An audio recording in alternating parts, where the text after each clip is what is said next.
Okay, so we are going to go over our review guide today.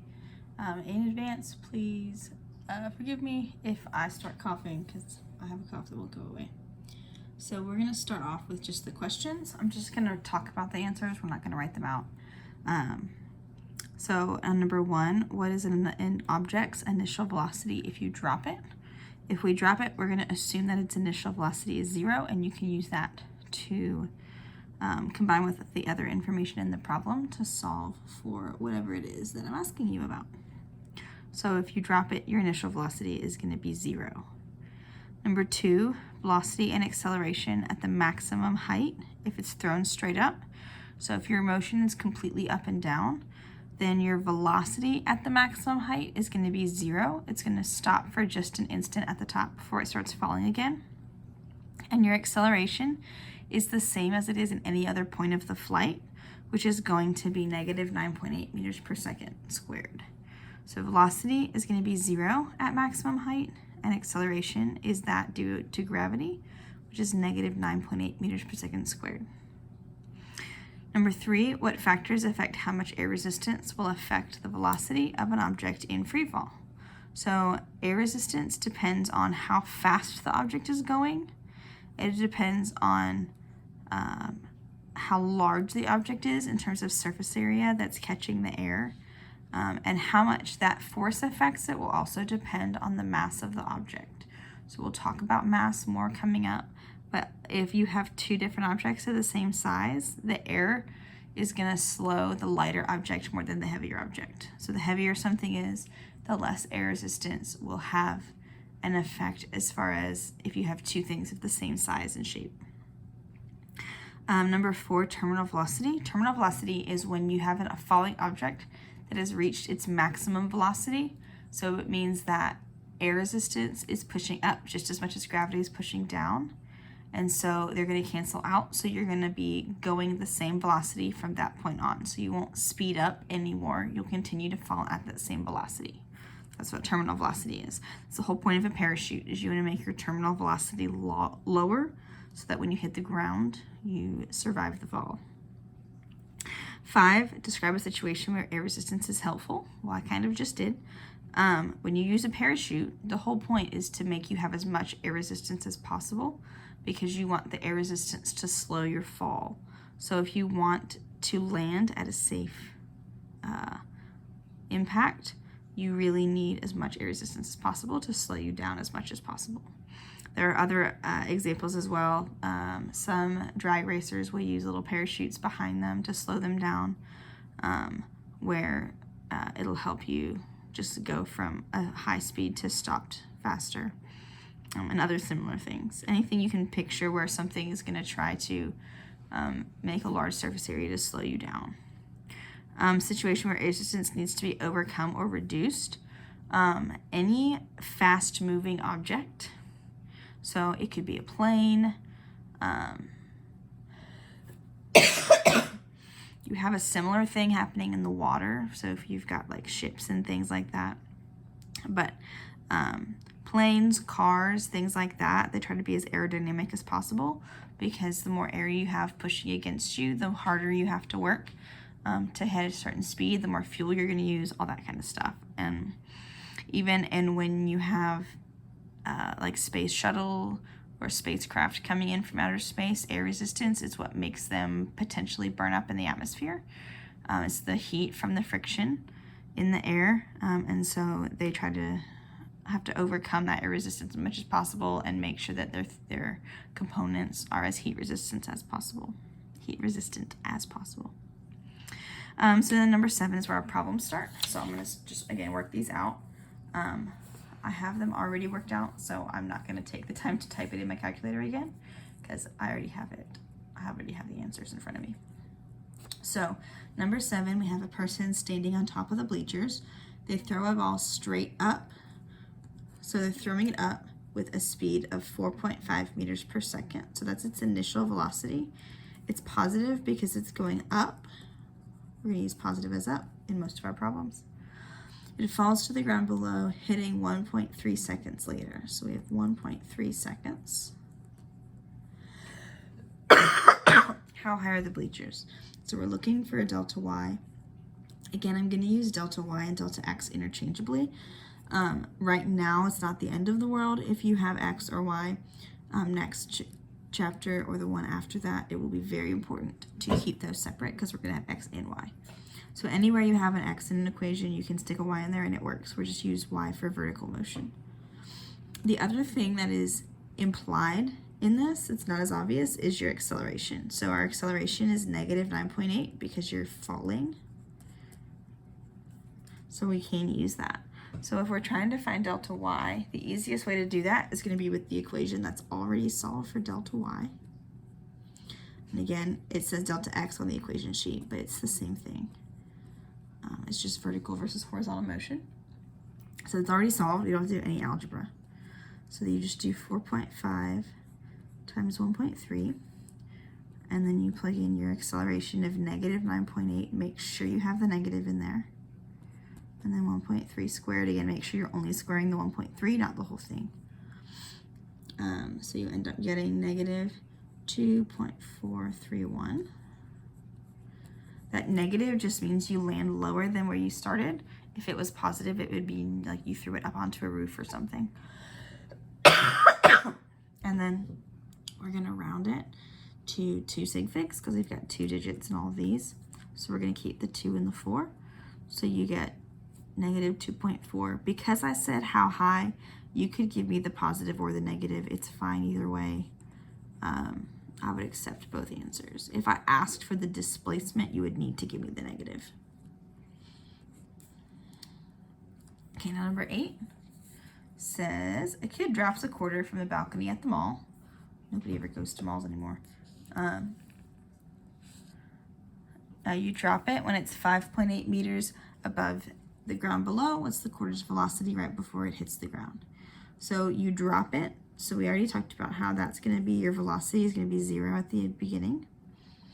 So you drop it 5.8 meters above the ground below. So you've got a distance. We need to think about if that's going to be positive or negative. So you drop it and it goes down. So that means you need to make it a negative. It's your delta y. So it needs to be negative because it's landed lower than where it started. What is the velocity right before it hits the ground? So that's going to be your final velocity. And the other information that's implied is the negative 9.8 meters per second squared. Okay, so you notice we don't have a time here. So we're going to want to use the equation that does not have time in it. So we're going to use the v squared equation.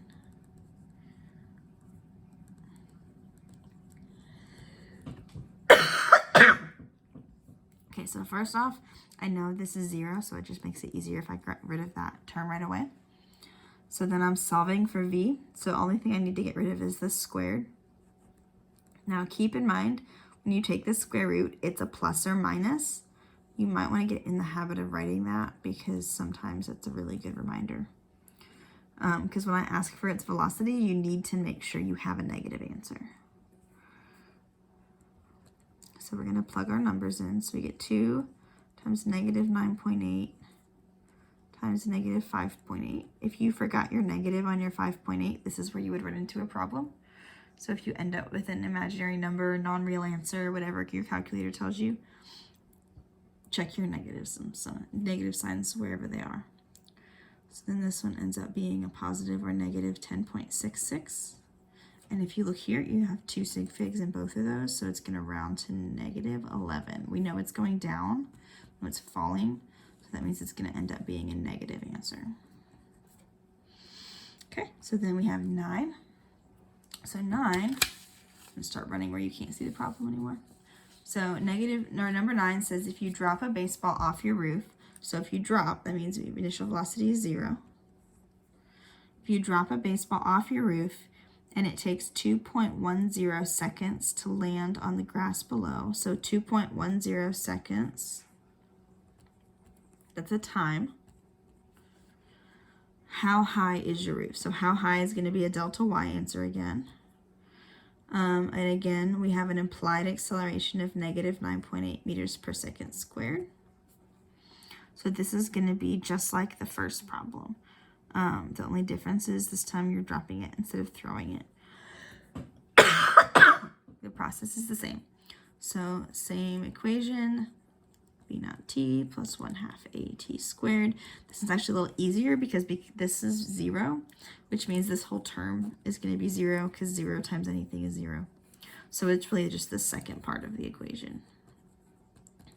So I have 1/2 times negative 9.8 times 2.1 squared. And then again, here you get a negative answer because you're going down.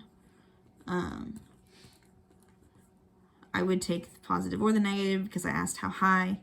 I've got 2 sig figs in both of these, so I get negative 22 meters or positive 22 meters. Okay, and then number 10 says if you shot a water balloon straight up, so it means you're shooting it up with a velocity of 16.5 meters per second. So that means our initial velocity is 16.5 meters per second, and it says straight up, which means this is a positive number. So then we're looking for its velocity. It's going to be a final velocity after 3.1 seconds. So your time is 3.1 seconds. And then again, you have an implied acceleration of negative 9.8 meters per second squared. Okay, so we've got no distance here. It's a velocity, acceleration, and time. So because I have no distance, I'm not going to use the delta x equation. I'm going to use the v equals v naught, or the v equals v naught plus at, which again is the same as this equation, v minus v naught over t. It's just solved for a different variable. So you can really start with either one of those. This is already solved for v though, so if you start with this, you're going to end up with this. So we're going to look for v. So we just plug in our numbers. We have 16.5. Now this negative here really just means that after you throw it, it's going to start slowing down. So it's times 3.1 seconds. I lost my place. So we don't actually know after 3 seconds if it's going up or down, but this will tell us. So it'll tell us where, how fast it's going and whether it's on its way up or if it's on its way back down. So this, if I plug this in, I get negative 13.88, which means it has gone to the top, turned around, and is on its way back down now because I have a negative answer here. And then I'm going to round that to negative 14 because I've got 2 sig figs in my 9.8 and my 3.1. So meters per second. So it's on its way back down already. Okay, then 11. Have you toss a ball straight up.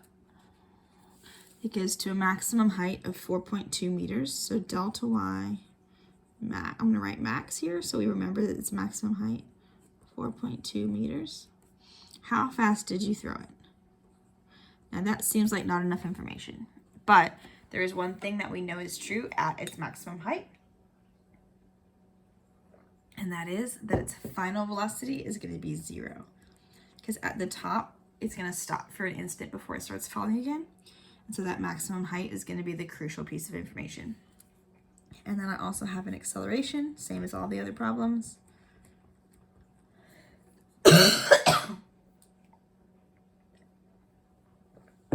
And then I need to solve. So I don't have a time.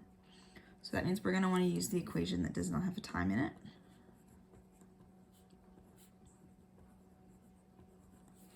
Okay, v is 0, which means this whole side of the equation equals 0. And this is what I'm solving for.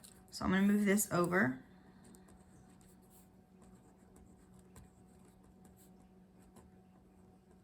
And then we're going to take the square root. Now it may look bad that there's a negative here and I'm taking the square root, except that remember our acceleration is negative, so those are going to cancel out. So I have negative 2 times negative 9.8 times 4.2. So these negatives are going to cancel. I'm going to type all that in. I get 9.073. Remember, a square root can be positive or negative, but because you're throwing it straight up, we know that it's going to be the positive version here. So mathematically it could be either one, but for this particular problem, we know it's the vertical, or the positive one. So that means it's going to round to 9.1 meters per second. That's how fast you threw it. And it's positive because you threw it straight up. Okay, then we've got number 12. Okay, so 12 says you throw a ball straight up with a speed of 23 meters per second. So it's going to be 23, and you're throwing it up, so it's going to be a positive. It's pretty fast, but a fastball is faster than that. Just so you know. But it is still a pretty fast throw. So how fast will it be traveling? So we're looking for a second velocity. 1.5 seconds later. And how high will it be? So we're looking for two things. We also know the acceleration is negative 9.8 meters per second squared. Now it doesn't really matter which one we do first. We have enough information to do either one independently. So I'm gonna just do the how fast first. So how fast will it be traveling? You want to use this one. So we know our initial velocity is 23. Our acceleration is negative 9.8.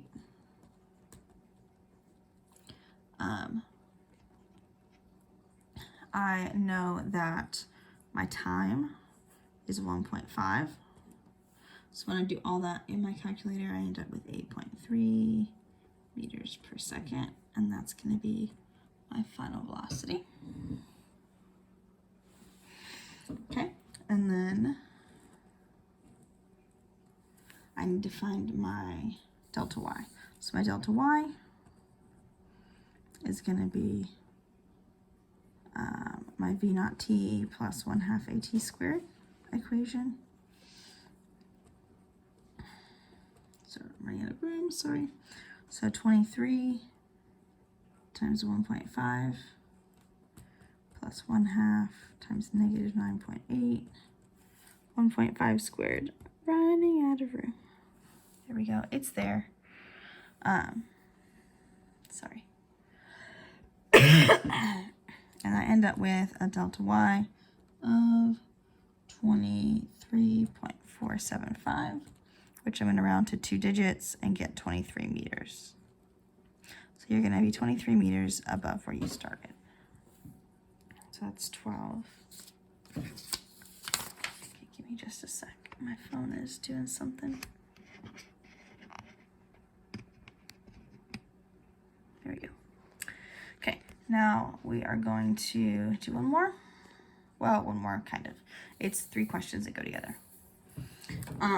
So number 13, 14, and 15 all go together. It's kind of the main idea, one big idea. So 13. We have a person jumping off of a diving board. It's not focused right. There we go. We have a person jumping off of a diving board straight up, falling to the pool below. We know in real life they go forward a little bit. We're not to the forward part yet, so we're pretending they go straight up. And then they go to the pool below. They leave the diving board with a speed of 7.75 meters per second. We said that was straight up.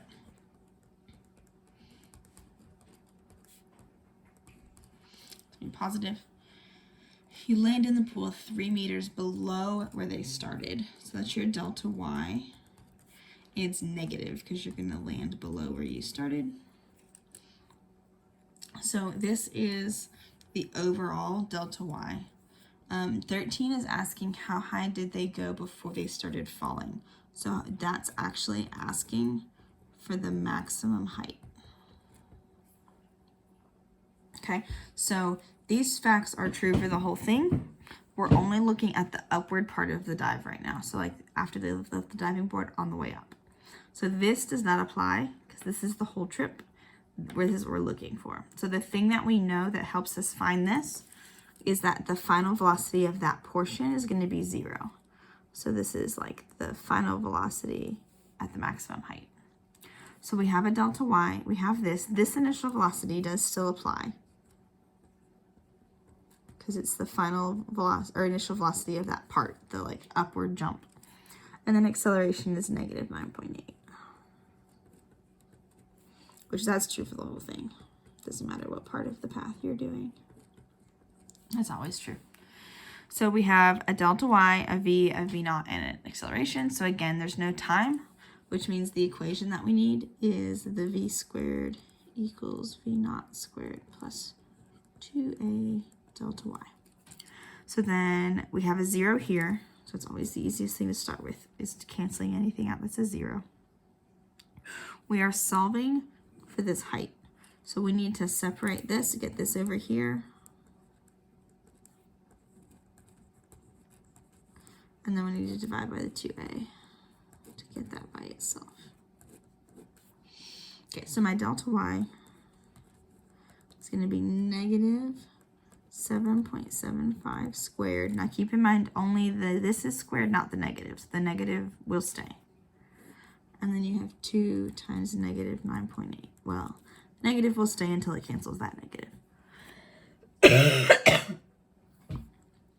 So I have this. When you do this, make sure that you actually have both of these on the bottom of your fraction, that you don't accidentally multiply by the 9.8. So we end up with 3.06 meters. So we're going to round that to 3.1 because of our 9.8 is pretty much always going to be 2 sig figs.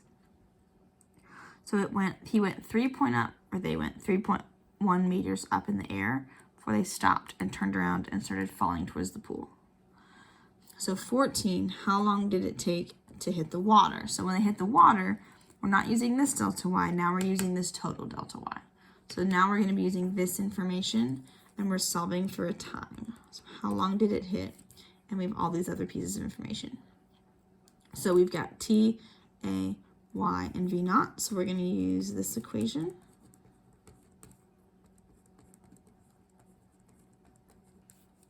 Okay, now none of these is 0, and I'm solving for t, so I can't just algebraically solve for t here. This is when I'm going to have to use the quadratic formula.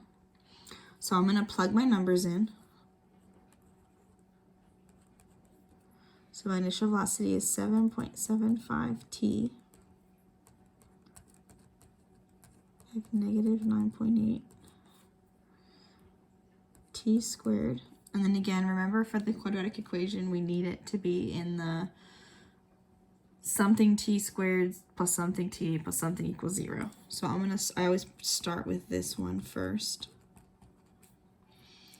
Plus, and this is my second term, 7.75 t. And then it has to equal 0, so I have to add that to the other side so that it equals 0. Then I can do the quadratic formula. So this portion is going to be my a. This portion is going to be my b, and this is going to be my c. Make sure every one of those, whatever the sign is on the number, you have to plug that in that way. Okay, so I'm not going to do all that out here, but you end up with 2 answers, and the answers are negative 0.3217 and positive 1.903.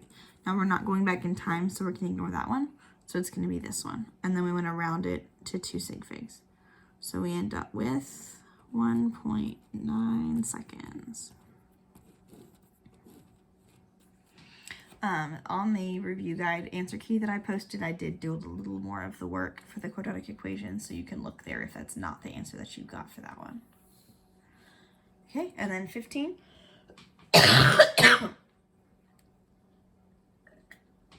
What is the velocity right before they hit the water? So we're doing final velocity, but this time it's not the maximum height final velocity, it's the actual final velocity. So I'm using my V naught. I'm going to move it down here so you can see it. My V naught of the whole trip, my final velocity is what I'm looking for. My acceleration is negative 9.8 meters per second squared.